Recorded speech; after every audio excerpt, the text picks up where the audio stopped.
Oi, pessoal, tudo bem com vocês? Vamos então para a nossa terceira aula. Galera, essa terceira aula, possivelmente, eu vou ter que fazer uma divisão, tá? Em pequenos blocos, para ficar até mais fácil depois vocês assistirem, né? Ficar mais confortável para vocês assistirem. Deixa eu só alinhar aqui minha câmera para eu estar posicionada bacana. Porque aí, acho que fica até mais fácil depois vocês assistirem, né? Lá no canal também, para não ficar tão cansativo. Então eu vou fazer pequenos blocos nessa aula, aí eu paro, dou uma, né, faço em bloquinhos, né, em pequenos blocos para ficar mais fácil. Mas vamos lá.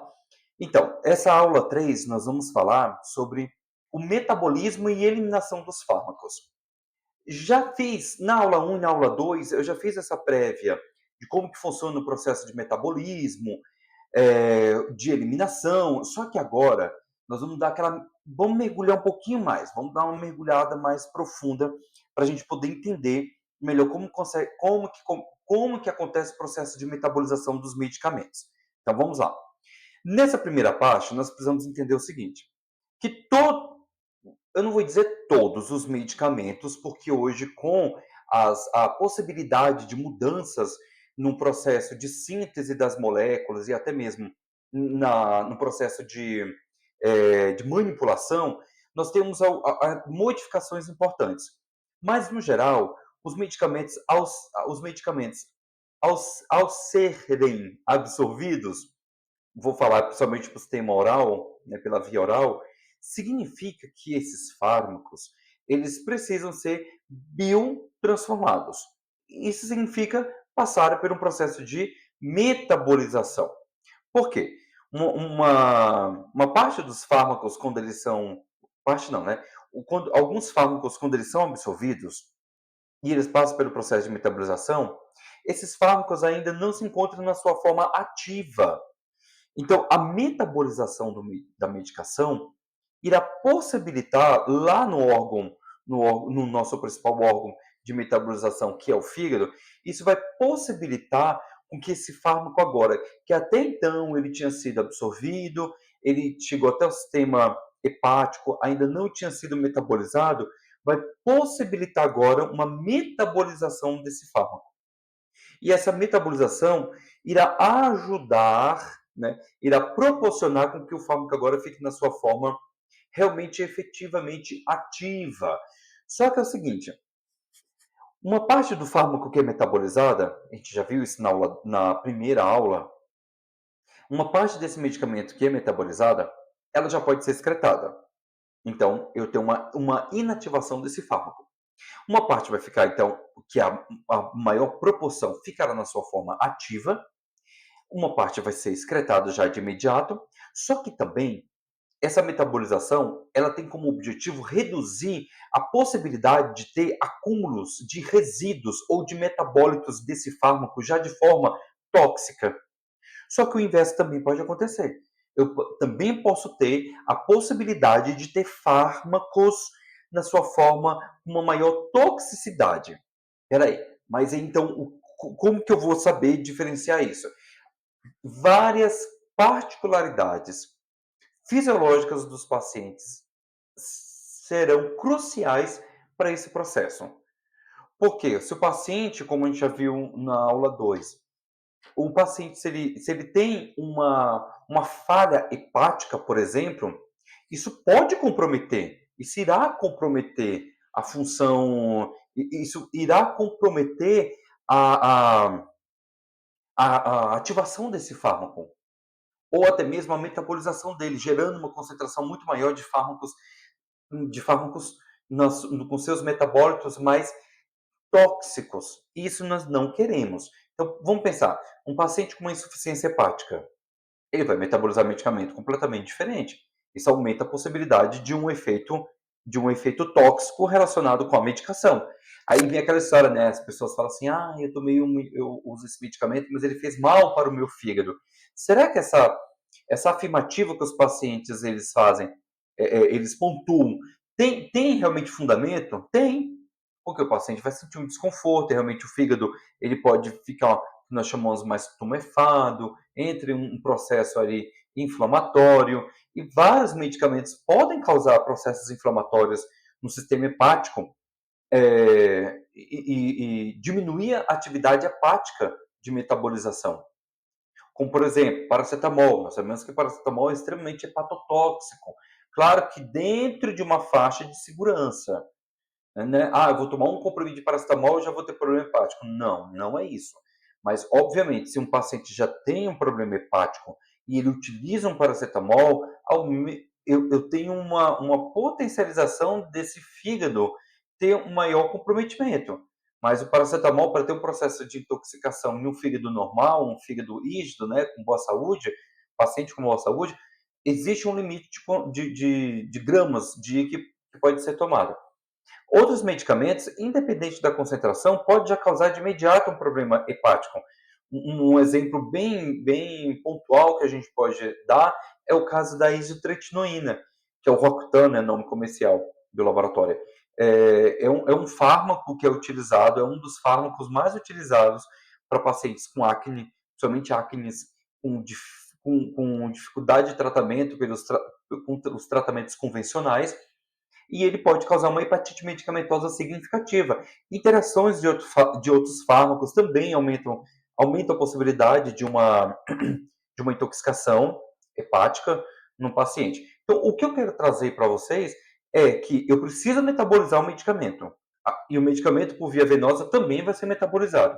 Então, eu dependo de um órgão. O órgão metabolizador, ele precisa ter uma integridade fisiológica para isso. Ele precisa ter uma funcionalidade fisiológica para isso acontecer. Eu dependo dele para isso. E claro, nós vamos ver outras particularidades também. Então, nesse slide agora, o que a gente pontua de forma direcionada? Fígado, já falei, principal órgão metabolizador. Principalmente porque é o fígado que tem a maior concentração, porque eu tenho outros órgãos também, o grupo enzimático que nós chamamos de P450, que é o grupo do citocromo P450. É o principal grupo enzimático que irá metabolizar medicamento. E nós vamos ver um pouquinho adiante que essa metabolização, eu tenho fatores que podem ser inibidores de P450, mas também podem ser indutores de P450. Então, já vamos guardando esse raciocínio. Se eu tenho algo que é indutor, então eu estou aumentando a atividade. Se eu tenho alguém que bloqueia, que diminui essa atividade, né, já estou dizendo no próprio contexto, diminui a atividade. Se eu estou te falando que vários medicamentos, que eu vou logo à frente mostrar para vocês, vários medicamentos são metabolizados pelo grupo enzimático P450. Se eu aumento a atividade desse grupo enzimático, consequentemente, o processo de metabolização desse fármaco aumenta consideravelmente. Ah, isso é bom. Não! Não é bom. Em vários momentos eu não posso ter uma metabolização tão rápida desse medicamento. Porque se eu metabolizo o medicamento muito rápido, significa que eu torno esse medicamento ativo rapidamente. Eu posso ter sistema de saturação, como já vimos na aula 2, é, perdão, nós não vimos ainda farmaco, a gente ainda vai ver a dinâmica, né? Mas nós vamos falar sobre isso. Processo de saturação, de receptor, enfim. Apesar que já falamos um pouquinho. Então, eu não posso. Então, aumenta a possibilidade do paciente ter um efeito tóxico do medicamento, gerar metabólicos mais tóxicos. Então, eu tenho que obedecer um tempo de metabolização. E o contrário também, todo mundo já consegue entender, né? Que se eu atraso essa metabolização, se se eu não tenho, se as enzimas estão sendo bloqueadas, elas estão sendo inibidas da sua atividade, então eu também não metabolizo o medicamento. Então eu fico com fármacos ali sem metabolização. Isso também compromete a resposta terapêutica do paciente. Intestino. No intestino já falamos que também metaboliza, inclusive no intestino tem enzimas importantes para a metabolização de medicamentos, processo de absorção. Os rins, os pulmões, o nosso próprio sangue também apresentam uma porcentagem significativa no processo de metabolização de medicamentos. Claro, numa proporção muito menor. Quem realmente é o principal vai ser o fígado. É o principal. Por isso que nós falamos que no fígado nós vamos ter então duas etapas importantes sobre a metabolização de medicamentos, que é essa imagem que eu mostro para vocês, que é a fase 1 e a fase 2. Então, eu tenho ali fármacos que precisam ser metabolizados. Então, por exemplo, um fármaco que apresenta ali uma característica que já é mais lipofílica, né? Nessa fase, esse fármaco ele pode ser, então, ativado ou desativado, ele pode ser inalterado. E nós vamos ver que essa primeira fase ela é importante para isso, para tornar o fármaco ativo, para tornar o fármaco já no processo de excreção, como eu falei para vocês. E na fase 1, acontecem algumas etapas importantes. Eu vou pontuar aqui e depois a gente explora com mais profundidade. Eu vou ter o processo, ou eu posso ter uma oxidação, eu posso ter uma redução, eu posso ter uma hidrólise, que eu torno o fármaco mais polar. Lembra, ó, polar, molécula polar, que tem afinidade, são características mais hidrofílicas, não lipofílicas. Molécula que proporciona ter uma, perdão, uma molécula que permite eu ter uma substância mais polar, hidroxila, e eu falei isso já em outro momento, que quando eu tenho hidroxila, eu mudo a característica da molécula. Então, essa molécula não é mais, por exemplo, tão ácida, de característica ácida, ela é de característica mais básica. O sistema renal ele é ácido, lembra? Semelhante com semelhante. Semelhante com semelhante é bom para absorção, mas os diferentes é bom para excreção, processo excretor, né? Então já vamos guardando essas informações importantes. Já na fase 2, a principal função da fase 2 é tornar esse fármaco agora com uma forma mais fácil de excreção. Então, isso que a fase 2 ela tem como objetivo. Fase 1, ativação, inativação ou já excreção. Mas principalmente ativação. Ou tornar ele alterado, né? Na fase 1. Na fase 2, eu tenho um fármaco agora que ele vai ser conjugado. E nós vamos ver quais são as principais conjugações. E nessa fase 2, essa conjugação, ela tem como principal objetivo tornar o fármaco uma molécula modificada para facilitar o processo de excreção. Então, na fase 2, o objetivo é tornar o fármaco hidrossolúvel. Se é hidrossolúvel, significa que ele vai estar na sua forma mais ionizada, tá? Se é não ionizada, ele vai embora, ele não é reabsorvido. Lembra, não ionizado significa que melhora a absorção. Ionizado, não. Então, nesse processo de conjugação, de ficar hidrossolúvel, esse fármaco agora, então, torna-se facilmente excretado. Então, resumindo, fase 1, tornar ativo.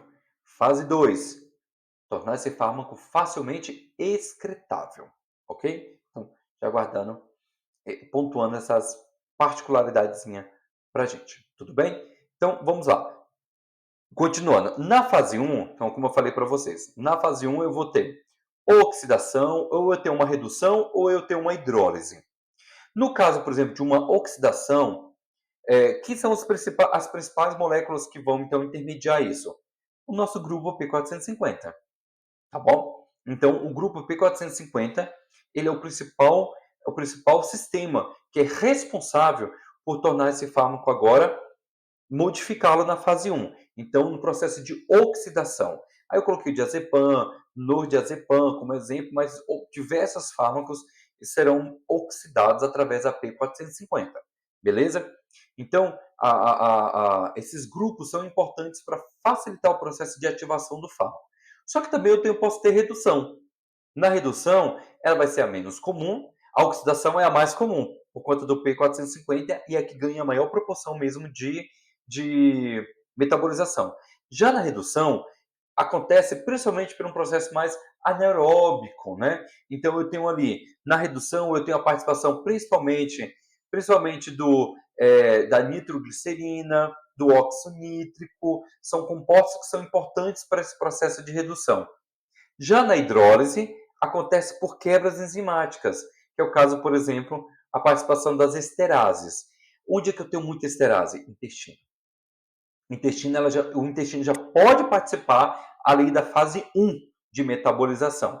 E o interessante é que alguns fármacos, por exemplo, né, que são reduzidos, que precisam da nitroglicerina, né, do composto nitroglicerado, trava-língua, e o óxido nítrico, fármacos como, por exemplo, tadalafila, sildenafila, esses fármacos eles são metabolizados por essa via, tá? Só de curiosidade.